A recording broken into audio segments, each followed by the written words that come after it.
Vamos então começar a nossa aula 3 do nosso mini curso da Teoria Unificada. Então, foi preciso a gente falar sobre todos aqueles assuntos já conhecidos da ciência, das filosofias, todas aquelas correntes de pensamento, de crenças e valores das religiões, para a gente conseguir agora começar a apresentar essa nova visão de mundo, que é o escopo principal desse minicurso. Então agora a gente vai coroar esse curso, nessa aula e na aula final, apresentando a vocês a vida e a obra de uma pessoa que foi, a meu ver, acho que é o eixo principal que trouxe essa nova visão de mundo. Apesar de ter outras pessoas que capturam também, em muitos aspectos, verdades apresentadas pelo professor Pietro Baldi. Então, como o Gilson Freire falou, ele diz que o Pietro Baldi apresentou uma teoria unificada. E daí eu complemento aqui, dizendo que essa é uma teoria unificada do conhecimento humano. Na verdade, não só o conhecimento humano, mas toda a fenomenologia universal. Ou seja, um conhecimento que vai além do que a humanidade ainda conhece. Então, antes de apresentar propriamente a vida e a obra do autor dessa teoria e um pouco dos conceitos principais trazidos pelo professor Baldi, a gente tem que resgatar algumas questões aqui. Então, a primeira delas é a gente deixar bem claro qual é o tipo de monismo que a gente vai estar tratando aqui quando a gente usa esse termo. Então, tem uma definição muito boa de um dos maiores estudiosos da obra de Baldi, o professor, nosso querido Gilson Freire, lá de Belo Horizonte, que dá uma definição bem sintética do que significa isso do ponto de vista transcendente, metafísico. Então, ele coloca aqui, definimos o monismo em seu aspecto filosófico mais abrangente, como substrato ideológico que apregou a existência de uma substância única, subordinada a princípios também unitários, na composição de tudo o que existe no universo. Então, o que a gente está falando aqui é que esse monismo que a gente está usando aqui, o significado dele é que a gente vai partir do pressuposto que existe uma única substância que a gente não conhece, não sabe a natureza dela em plenitude, que é o que compõe toda a realidade que a gente conhece. Todas as formas dinâmicas, físicas, as próprias ideias, o próprio pensamento, os sentimentos, nesses 3 níveis, matéria, energia e consciência, ou espírito, a gente pode colocar todas essas formas como advindas de uma única substância. E daí essa substância está subordinada a princípios unitários, que buscam a unificação das coisas. Então, esse é o significado aqui que a gente vai adotar de monismo. Lembrando que ismo é doutrina e monos é unicidade ou unidade. Então, o monismo seria a doutrina da unidade.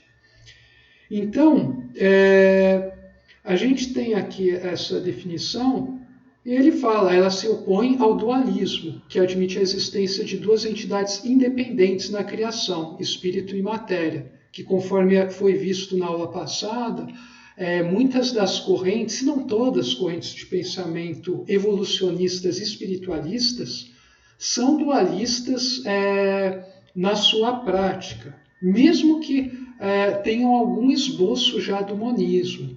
Então, a gente viu que a teosofia, o espiritismo, outras correntes também orientais, evolucionistas, elas não conseguiram explicar exatamente a natureza do espírito e a natureza da matéria, e admitiam elas como duas entidades separadas e independentes em sua essência. Então isso seria a base do dualismo. O monismo já não fala isso, ele fala que espírito e matéria, na verdade, são uma coisa só que tem formas diferentes. Então, aqui, segundo a teoria de Ubaldi, espírito e matéria, na verdade, são duas formas diferentes de manifestação de uma substância única, sendo o espírito uma forma muito mais depurada dessa manifestação, muito mais sutil, elevada, e a matéria uma forma muito mais grosseira, muito mais individuada, muito mais próximo ainda à nossa realidade.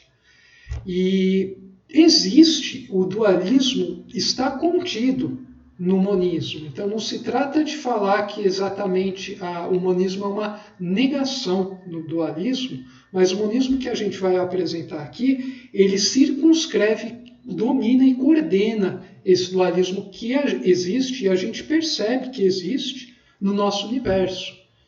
Então, é uma encapsulação,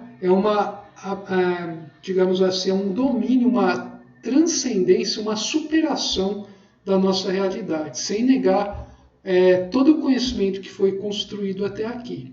Então, esse é o significado que a gente tem aqui, está adotando como monismo. E daí, ao longo da história, a gente percebe que houveram vários tipos de monismo. Então, vocês podem ver aqui um resumo, um esquema resumido do que seria exatamente dualismo e monismo. Então, o dualismo ele se consolida lá com René Descartes, aquela dualidade cartesiana que separava corpo e mente, matéria e intelecto. Ele falava que essas duas mentalidades elas eram independentes entre si. Então, a gente não conseguia encontrar relação entre as duas. Então, a mente era algo imaterial, intangível, e o corpo, ou a matéria, era algo tangível. E as duas interagiam, não se sabia como. Então, isso é um dos grandes paradoxos do dualismo, que ele não consegue explicar. Como é que uma coisa que não tem nada em comum com outra, matéria, espírito, mente e corpo, não interagem entre si, não conseguem eles conversam entre si, mas não conseguiam explicar como isso se dava. Então, o que acontece é que existia uma substância física e uma mental. Elas interagiam, mas não se sabia como. Então, isso é o dualismo. Então, a gente percebe que ele parte da separação das coisas. Não existe um ponto comum entre os opostos, seja qualquer dos opostos que a gente vê no nosso mundo e no universo. Já o monismo, ele vai por outra linha. O monismo diz que existe sim uma substância única e uma coisa fundamental no nosso universo. E daí que reside a grande armadilha. Existem correntes monistas que viam a matéria como mais importante do que a mente. A mente seria uma consequência da matéria, ou a consciência como uma consequência do mundo físico. Então esse é um monismo fisicalista, que é essa primeira figura que a gente está vendo aqui. Então a substância fundamental seria a matéria, e a partir da matéria gera-se a mente. Então esse é um monismo fisicalista, porque ele parte da matéria. Por outro lado, a gente viu também um outro tipo de monismo conhecido como monismo idealista, que falava que a mente, a consciência, era a realidade fundamental e a partir dela derivava-se todo o mundo físico, a matéria. Então ela falava que a matéria, na verdade, era uma derivação dessa mente. Então, um monismo do tipo idealista. Lembra-nos Platão, O fisicalista nos lembra um pouco Demócrito e o monismo idealista Platão. o tipo de monismo que a gente vai trabalhar aqui, que é um monismo mais avançado, digamos assim, um monismo que chega mais a fundo na realidade, é o que eles chamam um monismo neutro, que não é exatamente neutro, mas é neutro do ponto de vista do que se conhece. Então, o que ele afirma? Ele afirma que existe uma substância que a gente não conhece, não sabe a natureza dela, nem místicos, nem cientistas, nem ninguém na humanidade hoje em dia conhece exatamente a natureza. Existe essa substância, esse terceiro elemento, digamos assim, que não é exatamente nem matéria, nem espírito, nem mundo físico, nem consciência, que compõe essa realidade que a gente vê. Então, o que existe, na verdade, pode ser reduzido tudo a essa substância. E a gente vai estar vendo um pouco sobre ela mais à frente. Então, a gente está considerando esse tipo de monismo aqui. Monismo que considera que matéria, energia e espírito são formas de manifestação dessa substância mais profunda, que a gente vai chamar de substância divina. E a gente sabe também que esse monismo ele não foi criado por Pietro Baldi. Na verdade, desde os primórdios da humanidade, a gente viu que esse monismo ele foi se desenvolvendo e ganhando corpo. Então, o que a gente percebe é que desde Parmênides, depois passando por Zenão, Tales, anteriormente, a gente já teve um desenvolvimento dessa corrente filosófica.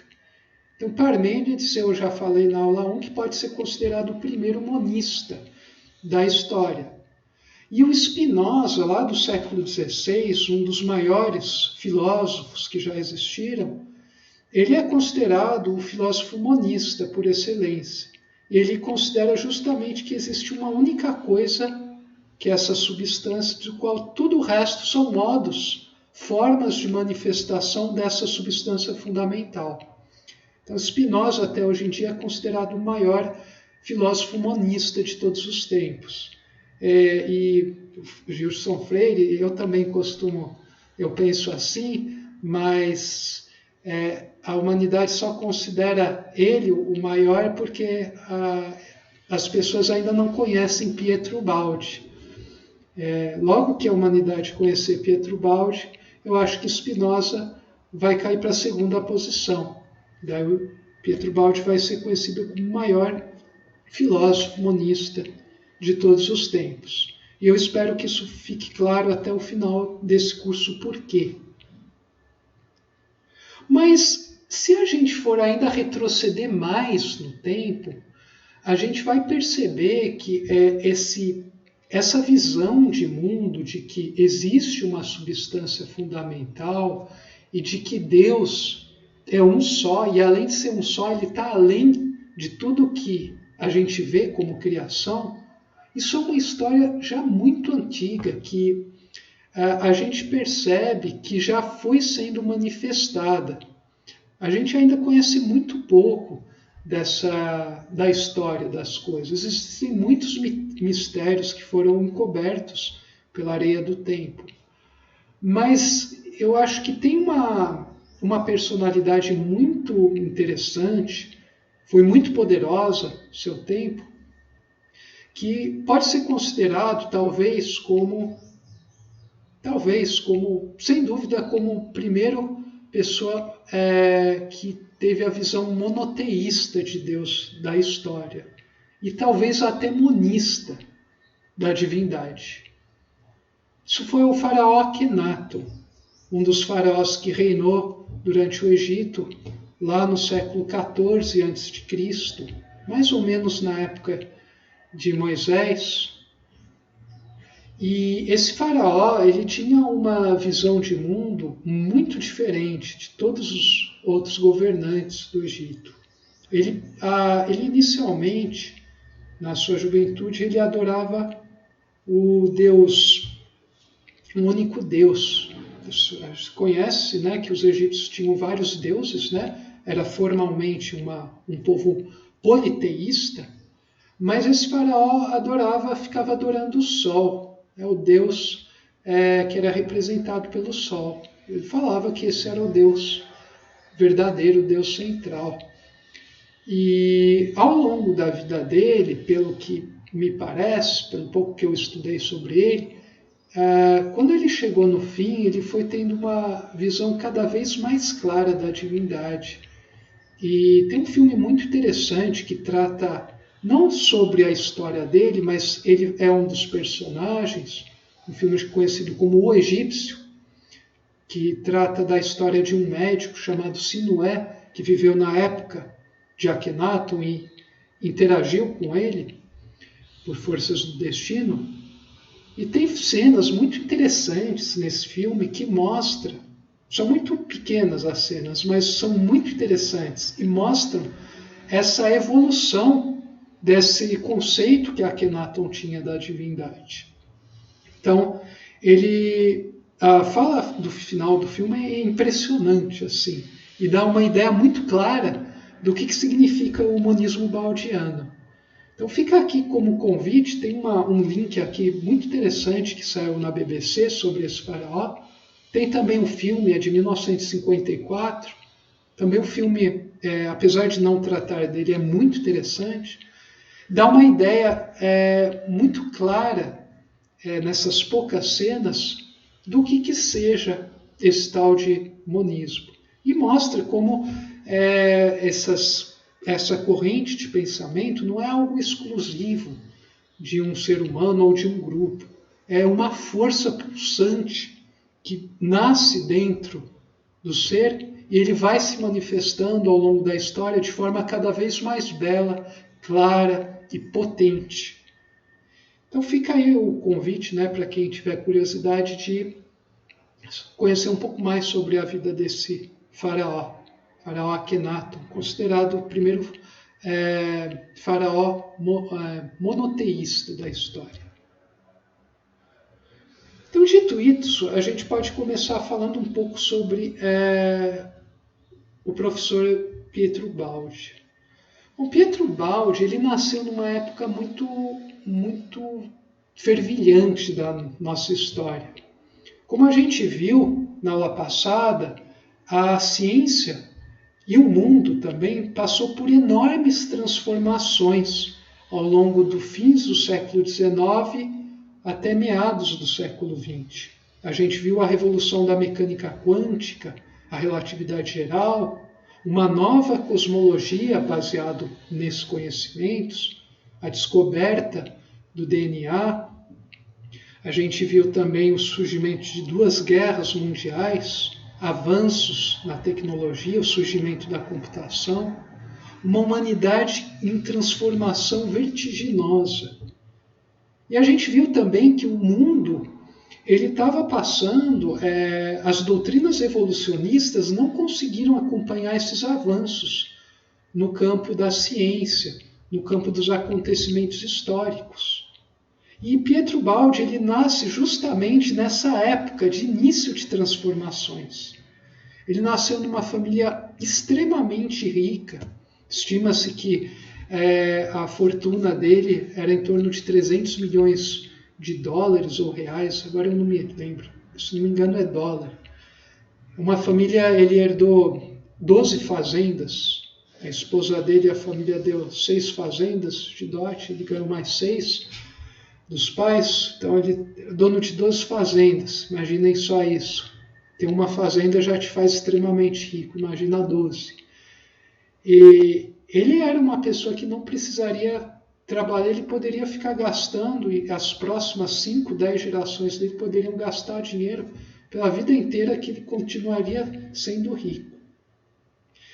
E ele nasceu então nesse meio aristocrático, lá na província de Úmbria, muito próximo a Assis, terra de São Francisco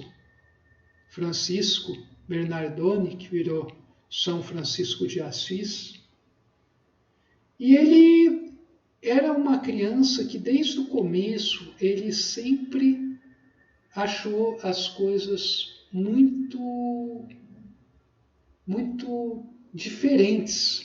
Ele pensava que o mundo era como ele vivia o mundo. Ele tinha o hábito, né? Ele transpira isso na sua obra, de que ele sempre era sincero e ele pensava que o mundo também era sincero. E ele foi percebendo ao longo da vida que não, a coisa que menos existe no mundo é sinceridade. Então essa busca pela verdade, ele percebeu que ia ser muito difícil e não poderia ser inteiramente apoiado nas coisas que estavam por aí, na cultura, nas coisas escritas, no que falavam para ele. Porque tratava-se de algo muito mais profundo. Então ele começou uma busca não no sentido exterior, mas no sentido interior. Ele acabou se formando em direito e em música. Ele era fluente em vários idiomas, provavelmente porque ele queria ler várias obras que tratavam de alguma forma dessas questões profundas, como Goethe, Shakespeare, Dante, entre outros. Ele ficou fluente nos idiomas modernos da época. Um homem extremamente culto, muito inteligente, alto, saudável. Tinha tudo para levar uma vida e vencer no mundo, como se diz. Mas ele decidiu seguir um outro caminho. Ele decidiu usar toda essa posição dele, financeira, toda essa capacidade intelectual, toda essa cultura, e direcionar ela para outro caminho, para outras metas. E o professor Ubaldi, então, quando ele tinha 5 anos de idade, ele se lembra, ele relata nas memórias dele, que ele foi lá, falou para a mãe dele que ele queria ir para a escola, ele queria estudar. Primeiras palavras proferidas de forma bem enfática era expressar esse desejo, ele queria ir para a escola. Porque na escola ele acreditava que ele ia encontrar as respostas para essas grandes questões. Mas ele viu que isso não era... lá ele não iria encontrar esse conhecimento pleno, apenas um conhecimento fragmentado. E ele divide a vida dele em 4 grandes fases. Ubaldi teve uma vida de 85 anos, e dos 5 anos até os 85, ele dividiu em 4 grandes fases, períodos de 20 anos a vida dele. E a gente pode perceber isso ao ler, ao estudar a obra dele, e ao ir percebendo como é que ele foi se agigantando interiormente. Então, a primeira quartil da vida dele, até os 25 anos, foi aquela formação da vida física, cultural. Então ele adquiriu cultura, ele se formou, estudou. E é uma vida que nem a de qualquer um, mas já interiormente uma vida muito diferente. Ele já percebia que ele não queria fazer o que o mundo esperava dele. E a gente sabe muito bem que quando a gente nasce com determinados atributos físicos, intelectuais, culturais, uma posição social, é muito difícil a gente buscar fazer algo que não esteja atrelado a esse molde. Então ele passou os próximos 20 anos da vida dele, já casado, família, como administrador de uma imensa fortuna, um período de sofrimento muito grande, que ele não fala de forma explícita, mas a gente percebe que ele afirma sempre de forma muito implícita na obra dele. Um período que vai dos 25 aos 45 anos de idade, um período de 2 décadas de um sofrimento muito grande, não aquele sofrimento exteriorizado que a gente vê por aí, mas um sofrimento interior, de que, como se ele estivesse querendo buscar realizar uma forma de vida que o mundo não reconhecia como sendo digna de viver. Então, até 1931, que a gente vê é um Pietro Baldi de uma vida eminentemente do mundo, uma vida dedicada até certo ponto ao mundo, à matéria, mesmo contra a vontade dele. Então, uma vida muito sofrida. E de 1931 até o fim da vida dele, a gente vê um Pietro Baldi que acaba criando essa obra que a gente vai apresentar em linhas gerais. Ele fez voto de pobreza quando o pai morreu, ele viu a oportunidade de fazer isso, e ele começou um processo de desprendimento completo das coisas do mundo.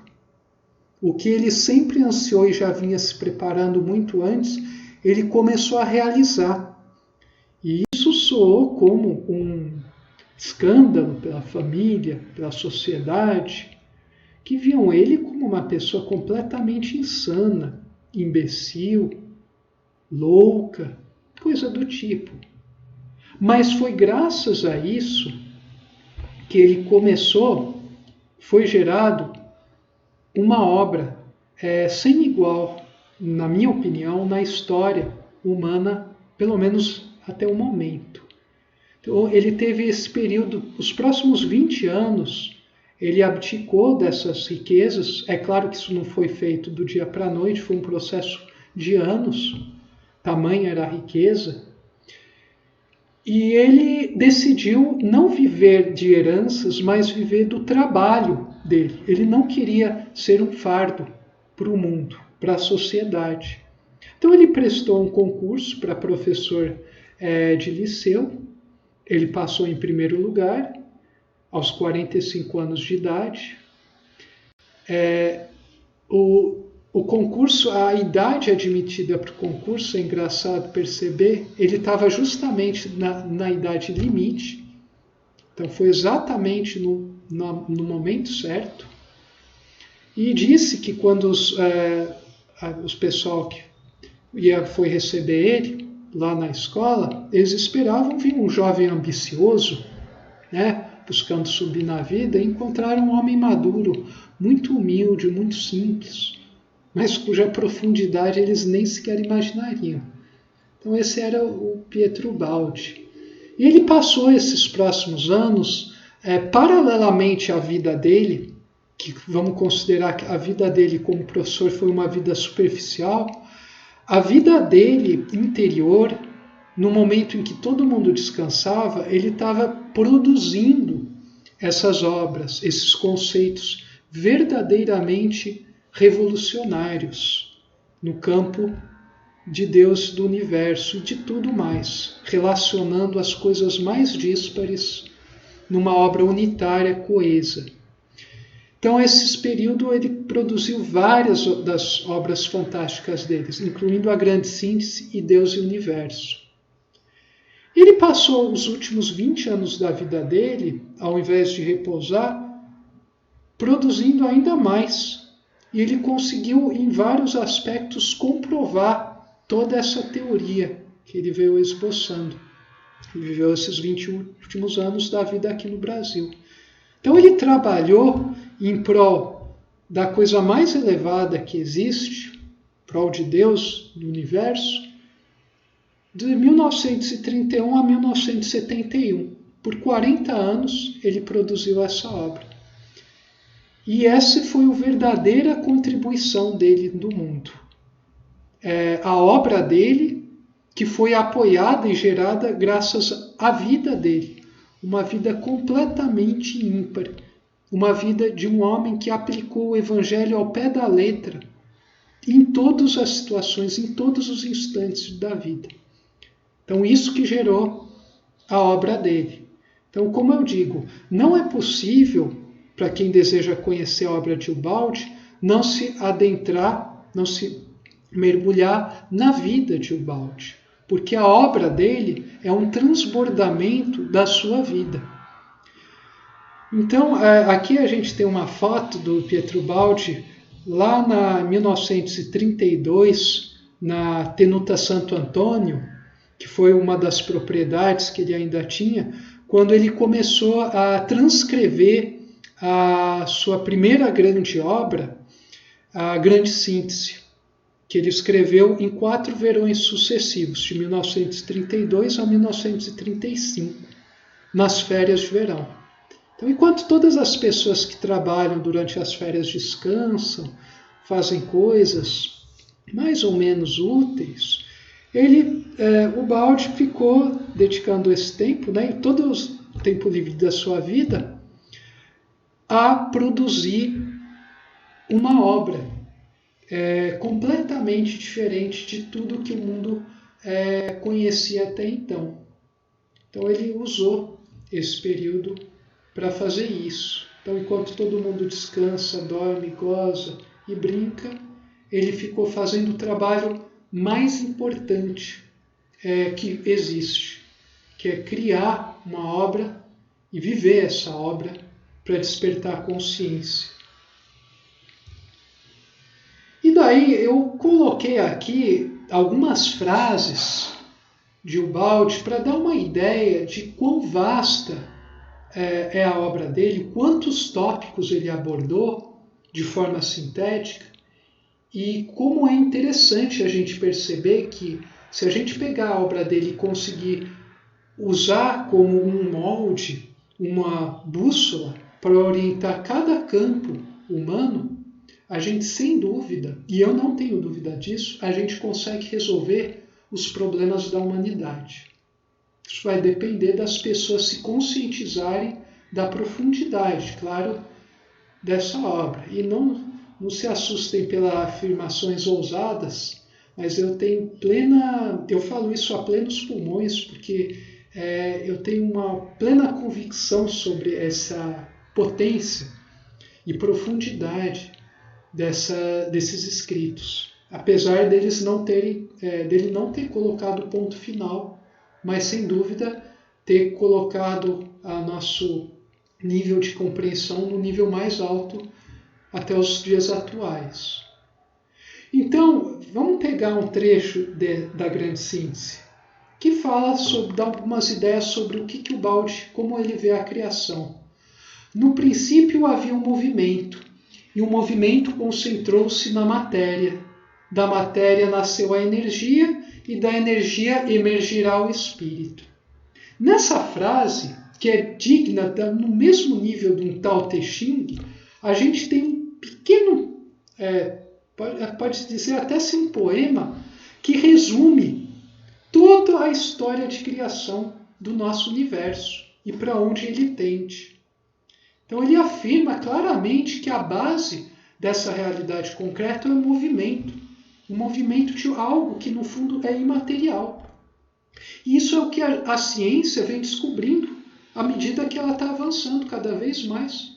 A teoria das cordas justamente trata de elementos unidimensionais, ou seja, não materiais, que tudo que é material tem 3 dimensões. Então esses pequenos filamentos numa dimensão, numa escala de Planck, muito pequenas, essa teoria afirma que a base de tudo que existe no nosso universo é essas cordas unidimensionais que vibram em determinada frequência e acabam gerando todos os elementos que a gente conhece, quarks, elétrons que se formam, juntam, formam átomos e por aí vai. Tudo está contido nessa frase. Ele percebe, da matéria nasceu energia. A ciência já descobriu que a energia é igual à matéria. E matéria também é energia. É a substância manifestada de maneiras diferentes. Então, basta lembrar a equação de equivalência massa-energia de Einstein. E ele diz que da energia emergirá o espírito. Espírito, para quem ficar um pouco desconfortável, pode trocar por consciência. Então daí vai nascer o espírito, ou a consciência. E é o que a gente vê também. A gente percebe que a consciência, o espírito, é um fenômeno que brota, se manifesta, melhor dizendo, a partir das formas orgânicas. que são sistemas termodinâmicos abertos, que trocam matéria e energia incessantemente com o meio. Se a gente pegar do ponto de vista de reforma íntima, tudo o que presentemente acontece no mundo é simplesmente a consequência natural do grau de evolução em que o homem vive. Se ele fosse mais evoluído, a sua vida seria inteiramente diversa. Olha só também que interessante. Quer dizer que todo o mal que acontece a nós no nível individual e coletivo é uma consequência natural do nosso comportamento. E o nosso comportamento nada mais expressa do que o nosso grau de evolução, a nossa forma mental. Isso é o que o Baude está dizendo. Isso é do livro Ascensões Humanas. E não é justamente isso? Por que a humanidade se encontra nessa situação atual de autoritarismo na política, extremismos, desse sistema econômico que fantasia com crescimento ilimitado, concentrações absurdas, desentendimentos? Justamente porque a forma mental do ser humano sustenta essa lógica. E enquanto ela não mudar, a gente não consegue transformar essa estrutura sistêmica. Então a obra de Ubaldi é permeado de questões de reforma íntima para a gente transformar o nosso mundo. E quando a gente fala em reforma íntima, não quer dizer que a gente deve fugir da atuação sistêmica exterior. A gente deve fazer ela, mas a gente deve antes passar por uma transformação profunda antes de começar a atuar para o mundo. Refletir muito a fundo antes de começar a expor as ideias. E estar aberto às ideias dos outros, à crença dos outros, à religião dos outros, às filosofias de vida das outras pessoas. Então a obra de Ubaldi é permeado dessa reforma íntima. E isso é uma das coisas mais bonitas que a gente vê.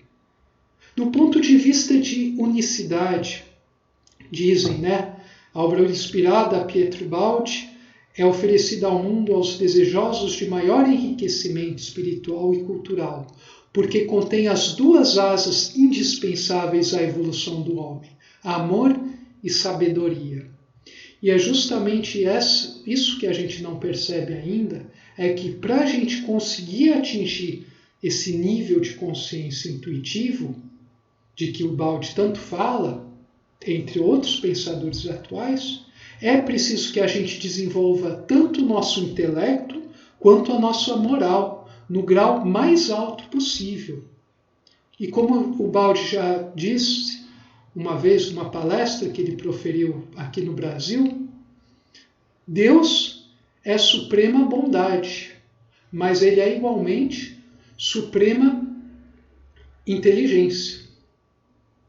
Então, esses dois aspectos devem ser desenvolvidos. E isso não é novidade, não deve ser negado por ninguém. Cristo já falou sobre isso. Sede simples que nem as pombas e astutos como as serpentes. É justamente isso. Ser moralmente puro e intelectualmente afiado, os dois em equilíbrio para você aplicar bem a inteligência e para sua bondade não ser uma bondade aproveitável. Então, essa é a unicidade que a gente precisa encontrar. E também a obra de Ubaldi está cheio de pistas e conceitos e exemplos dessa unicidade. Do ponto de vista de ecologia, grande tema de nossos tempos, Pietro Baldi também fala muito disso, pelo menos em linhas gerais. Amemos a terra. Retribuirá o nosso amor dando-nos o fruto do seu seio. Se a maltratarmos, violentando-a, ela se fechará em si mesma, tristemente negar-nos-á os seus favores. Sem amor não há criação.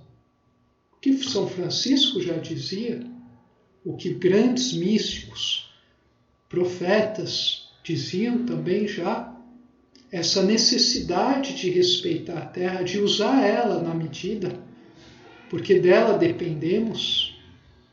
Não é o que a gente vê hoje em dia? o abuso que a gente faz dos recursos, do planeta, das formas de vida, não está gerando uma reação natural do mundo, uma reação do universo? O que vale no nível físico, vale no nível psíquico também. Então, se a gente vem tratando a Terra de um jeito, é natural que hajam muitas catástrofes. E adotando a mesma forma mental que gerou essas catástrofes, é óbvio que a gente não vai conseguir resolver elas. Então, essa questão ecológica também é muito... o Baldi também tangencia muito em sua obra de 24 volumes. Do ponto de vista da psicologia também,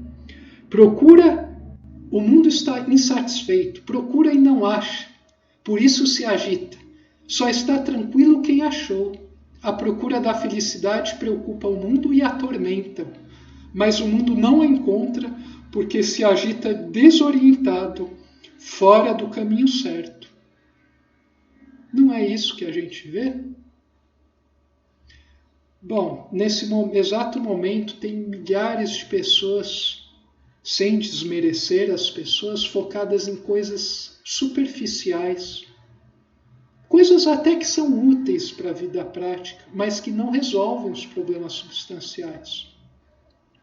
E tratando das coisas que realmente importam, que é a melhora de si mesmo, descobrir por que existe a dor e a evolução, qual é a solução efetiva dos problemas que tanto nos afligem? Quantas pessoas estão nesse exato momento preocupadas com isso, sintonizadas com isso? Pouquíssimas, pouquíssimas.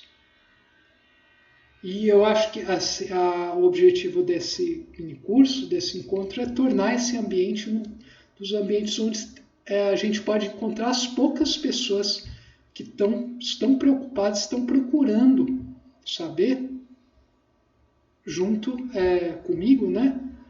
Nós aprendendo juntos por que o mundo está insatisfeito, por que é importante a gente buscar a Deus antes das coisas do mundo. Buscai antes as coisas de Deus, os restos vos terá dados de acréscimos. Será que isso tem algum significado mais profundo? Será que isso trata de uma hierarquia de prioridades que a gente não vem estabelecendo corretamente? A gente dá tanta atenção a tantos detalhes, alguns deles até que úteis, sim, importantes, mas muito deles sem sentido, buscando cobrir frustrações, aplacar vícios, exercer virtuosismos ao invés de melhorarmos na virtude. Então o Baldi também fala muito dessas questões. E a gente busca essa tranquilidade, o mundo busca, nas coisas erradas, nas coisas de curto prazo, nas coisas do efêmero. O Baldi, com a obra dele, com o exemplo de vida dele, mostra que o que realmente interessa, o que resolve os problemas, não está tão distante assim. Está e não está. Está tão perto, mas tão longe. Tão perto em termos de nós conseguirmos, se a gente tivesse ciência disso, mas tão longe devido ao nosso baixo grau evolutivo. Então a obra de Baldi também traça as bases para uma nova psicanálise sobre o fenômeno evolutivo no livro Deus e o Universo. Quem quer que possua olhos de ver e ouvidos de ouvir, sente que o mundo está vertiginosamente lançado em direção a um transformismo evolutivo de uma intensidade e rapidez sem precedentes. Então isso também a gente observa, não precisa encontrar, provas são fáceis de encontrar por aí. O ritmo de transformação no nosso mundo é absurdo. Em 5 anos as coisas mudam radicalmente, não só em termos tecnológicos e de conhecimentos, mas em termos da própria vida das pessoas, da psique humana, da percepção que o ser humano tem, da dor que ele sente. A gente está vendo essa grande transformação. Basta ter olhos para ver, ouvidos para escutar, sensibilidade para perceber isso. Não é uma questão de argumentação. Só será convencido quem despertou a si mesmo. E daí passará a enxergar o mundo com outros olhos. E talvez algo de mais importante que aponta para o amor é o respeito também. A violação da lei gera dor. Ou seja, desrespeitar essa grande lei que governa o nosso universo e se manifesta através de várias leis, algumas já conhecidas por nós, outras ainda desconhecidas. Violar essa grande lei sempre vai gerar dor, porque essa é uma lei suprema que quer o melhor da criatura. Bald também fala sobre isso em sua obra. Fala sobre a vontade também. Quem está saciado não procura. Quem já encontrou o que interessa, fica calmo, não fica mais preocupado com coisas mundanas. Deixa essas coisas que não têm valor para as pessoas que não têm consciência, ainda não percebem onde está o verdadeiro tesouro. Larga isso e se preocupa com as verdadeiras coisas, o que interessa. Então, quem já está saciado não procura. Se você está bem alimentado, você não vai procurar se alimentar. Você não vai ter fome. Se você já bebeu a água, você já vai ter matado sua sede. Você não vai procurar. Só procura quem está desesperado, quem está faminto, quem está carente. Quem não se importa mais com essas coisas, ou melhor, só na medida do possível, né, do mínimo que precisa, já encontrou outra coisa. Então, para progredir, é preciso viver com ânimo vibrante e não satisfeito. Está em princípios de uma nova ética. E daí, dito tudo isso, eu acho que a gente pode começar aqui a esboçar, pelo menos em linhas gerais, a teoria unificada do Pietro Baldi. Então, aqui a gente vai fazer uma apresentação inicial de alguns pontos e na aula final a gente vai completar. Então, eu sempre gosto de colocar aqui a grande síntese como introdução. Ela dá uma ideia muito clara, né, da potência da obra de Ubaldi. Então ele fala aqui, eis que nos espaços imensuráveis desenvolve-se uma rotação, um caminhar sem limites. A matéria foi permeada de nova vibração, que a lança em elipses, em espirais, em vórtices. A gente vai ver mais à frente que esses vórtices, essas espirais, são a base de toda a vida, a base de todos os fenômenos que existem no nosso universo. Então, a partir disso, a gente consegue ver tudo, a gente consegue explicar tudo o que existe. E cabe à nossa ciência, a nós mesmos, irmos fazendo essa relação entre a nossa vida concreta e esses grandes princípios. Então, a obra de Ubaldi, o monismo de Ubaldi, ele tem 3 aspectos. Ele tem um aspecto de unidade, de dualidade e de trindade.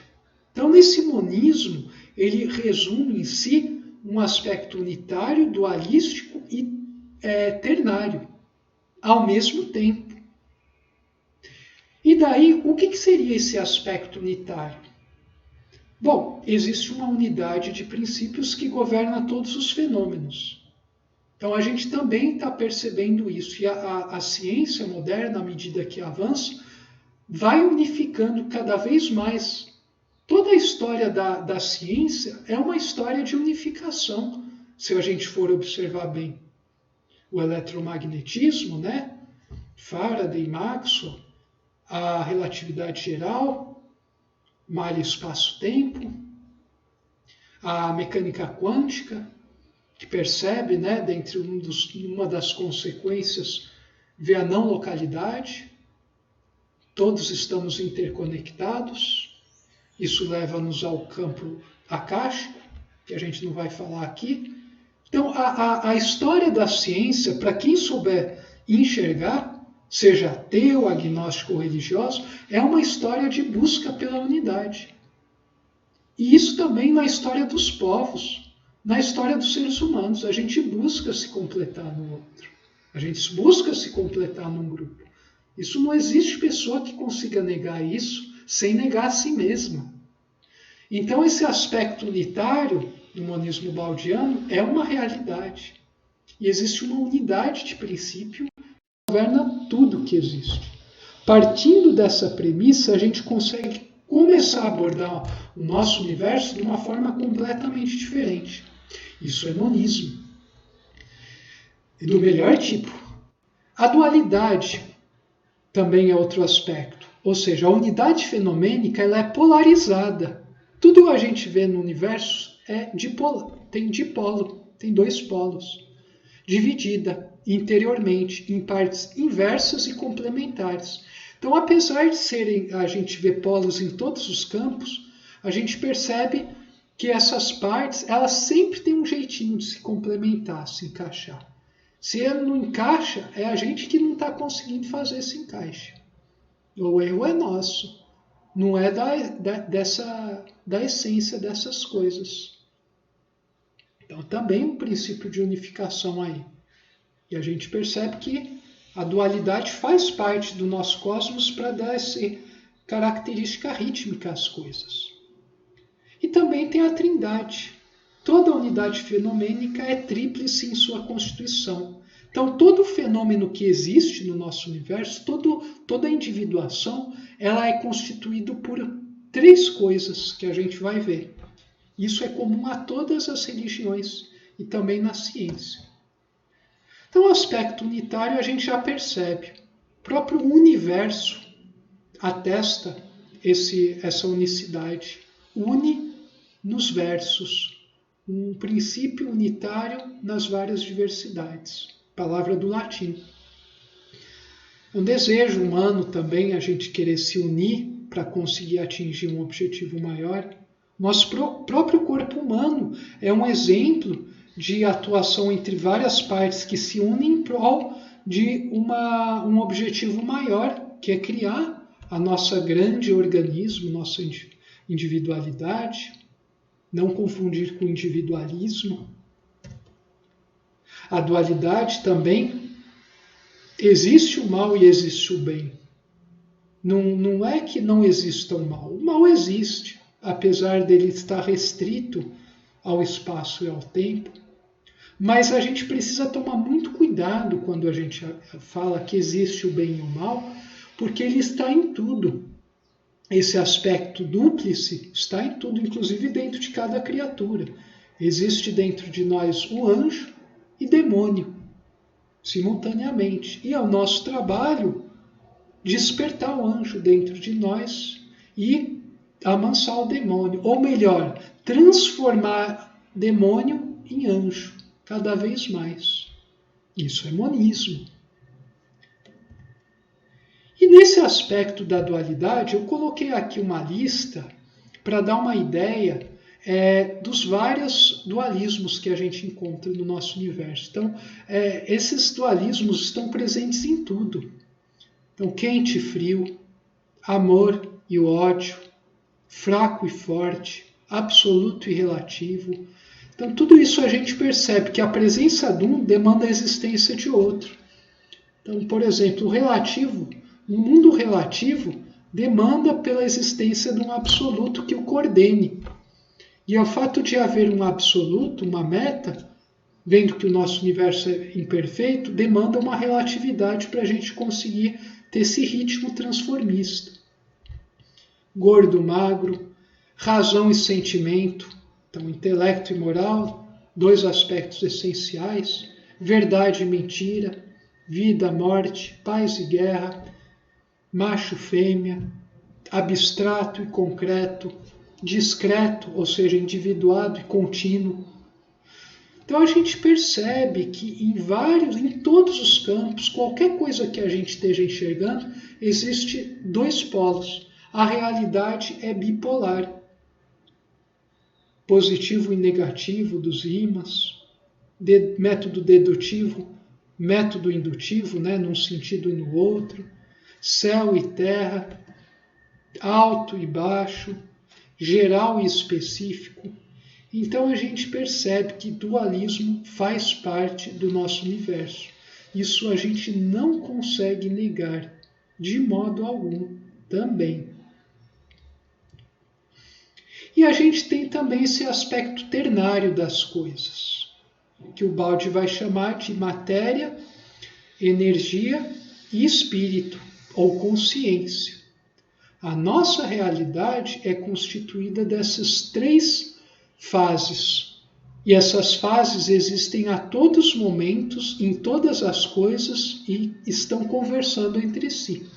A gente não consegue isolar consciência de energia, de matéria. Os três ocorrem simultaneamente. São contíguos. E a gente vai percebendo melhor essas coisas à medida que a gente vai vivendo a nossa vida de uma forma mais profunda, que a gente vai estudando de uma forma mais compenetrada nas coisas.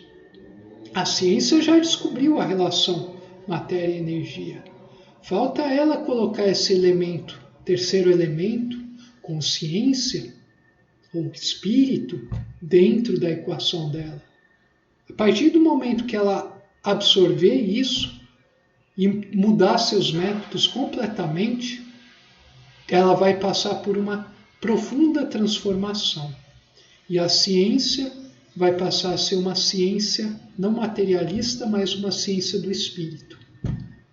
Não que ela vá negar todas as conquistas, ferramentas, métodos e leis que ela já descobriu, mas ela vai ir além deles e usar até um pouco disso tudo para apoiar essas pesquisas em um campo completamente novo para nós, humanidade. E essa trindade a gente percebe também que está presente em todas as religiões. Seja você cristão, egípcio, politeísta, asteca, grego, hinduísta, a gente vê a presença da trindade. Então, no cristianismo, a gente tem o Pai, o Filho e o Espírito Santo. O egípcio, no equivalente, seria Osíris, Horus e Ísis. No hinduísmo, Brahma, Vishnu e Shiva. Tem até a dança de Shiva, né? Da destruição e Brahma construindo.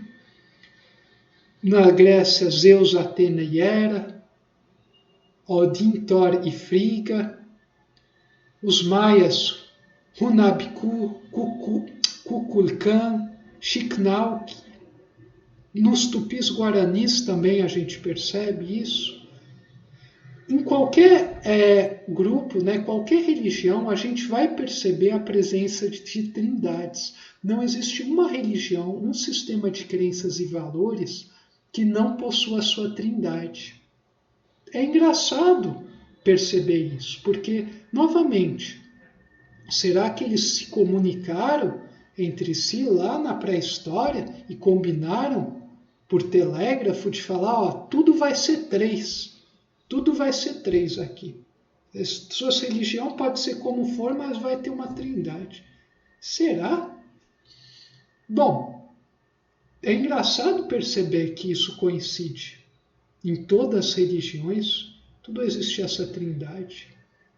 Será que não teria algo mais profundo por trás disso?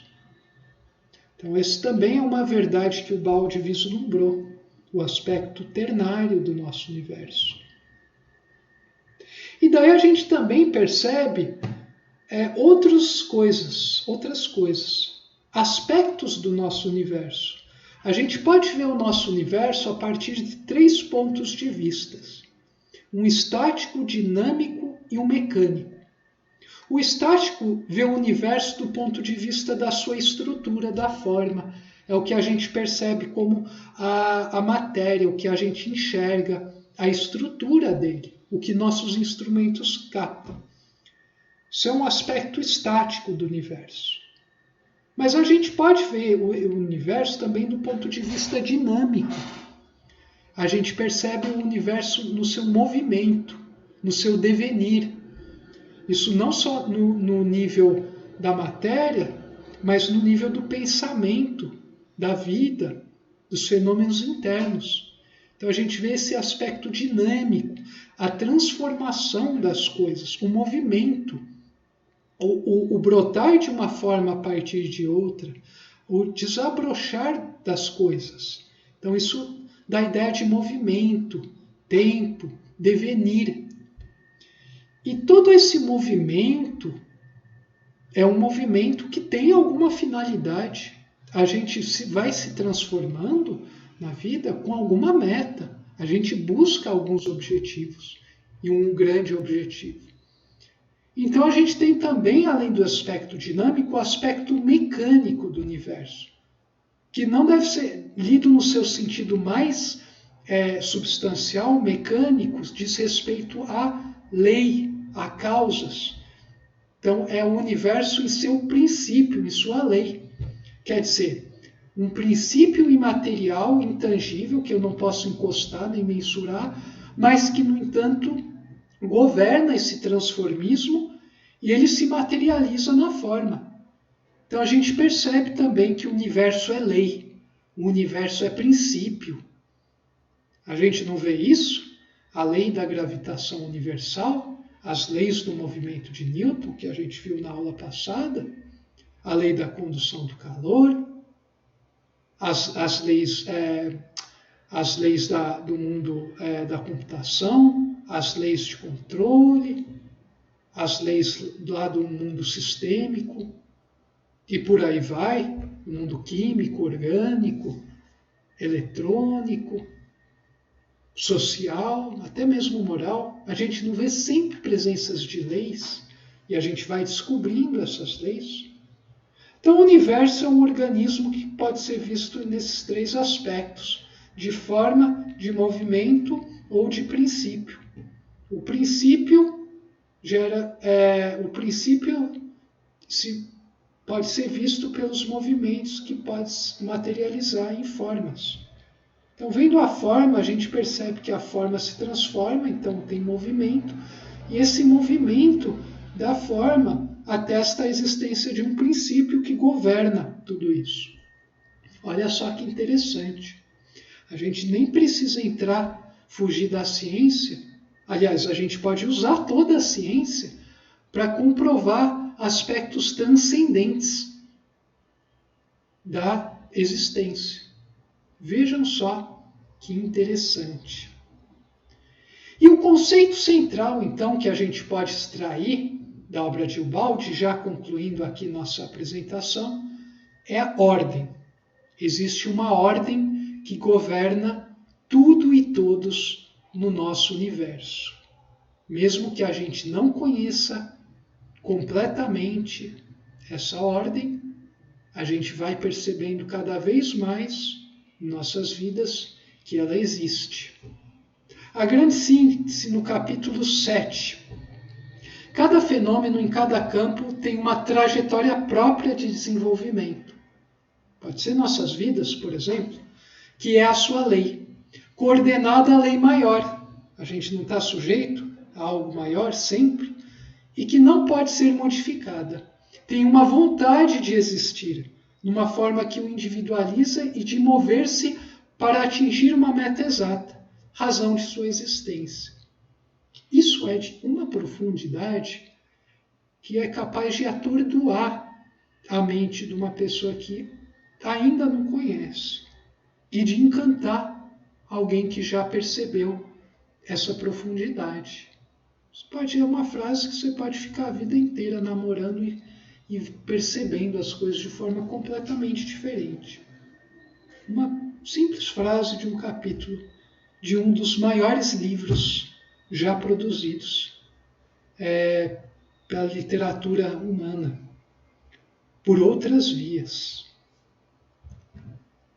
Não confundais a ordem e a presença da lei com um automatismo mecânico e um fatalismo absurdo. Então, Não é pelo fato de existir essa ordem, essa grande lei, que tudo está pré-determinado, que a gente seja marionete. A ordem, Volo disse, não é rígida, mas apresenta espaços elásticos, contém subdivisões de desordens.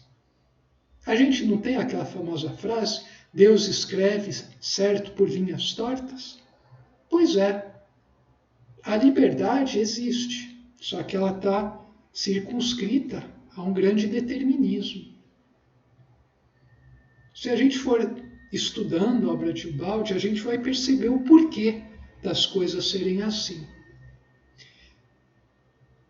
Imperfeição complica-se em reações, mas permanece em ordem e lei no conjunto, no absoluto. Então o importante é a gente perceber sempre no aspecto de conjunto, no aspecto do absoluto, o produto final de todo o caos que a gente vê.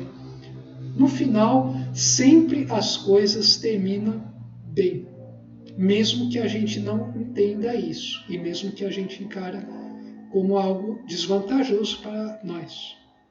Já disse Cristo, Pai, que seja feita a sua vontade e não a minha.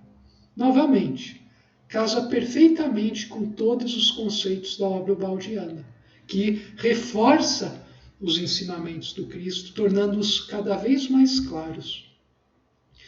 Então a gente está diante de uma obra verdadeiramente revolucionária.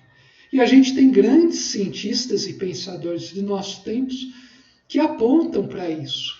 A gente tem Amit Goswami na mecânica quântica e Erwin Laszlo na teoria de sistemas, no campo da filosofia, que vem produzindo obras, ministrando palestras, apontando para essa revolução na consciência pelo qual a humanidade passa. Essa descoberta, finalmente, de uma forma consciente, de uma forma coletiva, desse reino do Espírito, desse mundo que sempre governou os atos humanos, que sempre guiou povos, inspirou gênios, animou místicos, e que agora a gente está passando a conhecer verdadeiramente, admitir como uma realidade tão concreta quanto os objetos que nos circundam. E esses dois homens eu coloquei aqui como exemplos, né, que vêm fazendo um esforço de mostrar essa realidade mais profunda, apoiado em todas as grandes conquistas do passado, em evidências de nossos tempos. Então a gente teve uma revolução científica já, que a gente percebeu como leis de um movimento do ponto de vista espacial. Agora a gente vai passar por uma revolução de consciência, que vai ver um outro tipo de movimento, um movimento de dimensões, uma evolução dimensional. E a gente não vai mais adotar um dualismo mente-corpo, mas um monismo trifásico que interage a todo momento, espírito, mente e corpo, espírito, matéria, energia, espírito, consciência, mundo mental, consciência, mundo mental e mundo físico. A gente vai passar do método indutivo analítico para o método intuitivo sintético. A gente vai dominar cada vez mais essa percepção. A gente vai adentrar mais na verdade das coisas do mundo através de outras vias que o Ubaldi explica em sua obra. E a gente vai perceber que esse cosmo é infinito apenas do ponto de vista das dimensões dele próprio, mas que ele é finito e ele é aquém perante quem conhece o infinito. Então é um cosmos restrito, num grande absoluto. A gente vai ver o porquê disso, em linhas gerais, pelo menos. E isso tudo a gente vai passar a, em vez de encarar as coisas com arrogância, buscar o conhecimento por motivos de crescimento, para esmagar o outro, a gente vai ter um senso de humildade, vendo o quão grande e qual sábia é essa lei. E a gente vai passar do reinado do relativismo para um reinado, digamos assim, de um absoluto guiando o relativo. Então a gente vai ter o relativo sendo guiado por um senso de absoluto. Um absoluto que não está presente em nenhuma das formas, não está em nenhuma religião, não está em nenhuma corrente de pensamento, em nenhum indivíduo, mas reside no íntimo de cada um de nós, bastando para isso a gente despertar essa centelha interior, que nasce com a gente, aliás, que não nasce, que já está presente desde todos os momentos, desde toda a eternidade. E com isso, a gente vai perceber que a razão não é mais importante que a fé, mas também que a fé não é mais importante que a razão, mas que a gente tem que despertar a nossa fé ao máximo e nossa razão ao máximo e fazer esse casamento, essa noite de núpcias entre a nossa moralidade e o nosso intelectualismo, para a gente despertar essa nova forma de consciência, que é a intuição, grande desafio para os próximos milênios e milênios que estão por vir, para a gente atingir o que o Balde chama de salvação, a gente desenvolver a nossa superconsciência, a nossa intuição, além da razão. E daí a gente vai ver que a gente vive num mundo que, no fundo, é de simultaneidade. Tudo é. Não foi nem será, mas simplesmente é como Deus. E a sequencialidade é apenas um aspecto momentâneo e temporário de um universo decaído. A gente vai dar dicas sobre o porquê desse universo decaído na próxima aula. E daí a gente vai, com isso tudo, a gente vai perceber, o ser humano vai passar a fazer o que realmente interessa, sem precisar de nenhuma coerção, sem precisar de nenhuma ameaça, nenhum oferecimento de um gozo, nenhuma ameaça tão grandes. O controle vai ser o mínimo possível. E o estímulo, então, não vai ser mais por pressão, por coerção. O estímulo vai ser do próprio ser. Por livre convicção, ele vai fazer o que é certo, o que é desejado, o que é o melhor para si e para o seu semelhante e para todo o universo. A gente vai passar a ter um sistema de estímulo interior. Isso é o que aguarda a evolução humana. E a obra de Ubaldi vem explicar isso da maneira mais científica, mais poética e mais musical possível. Erwin Laszlo, para concluir aqui, ele fala já aponta, comprovando o que o Ubaldi fala, que a gente tem coisas além do espaço, do tempo. A informação dentro de um sistema é mais fundamental do que a matéria, energia, espaço e tempo. A informação é a única coisa no universo que não pode ser destruída. Informação a gente pode ver como uma aproximação inicial que a humanidade está tendo do que o Balde chama de espírito. E num nível um pouco mais baixo de consciência, a gente pode encarar o que alguns falam. Então, a gente já está chegando lá. À medida que a gente vai constatando, a gente vai chegando cada vez mais próximo dessa realidade. O que antes parecia loucura ou sonhos de idealistas está se tornando a mais importante, concreta e profunda realidade que governa tudo e todos. Amit Goswami fala: a consciência é a base de todo ser. Um físico falando isso. A mecânica quântica. Não sou eu falando. É um físico. Mais de 40 anos de profissão. E daí com isso a gente conclui o nosso terceiro encontro. E no próximo encontro a gente vai continuar vendo aspectos dessa teoria unificada de Pietro Baldi.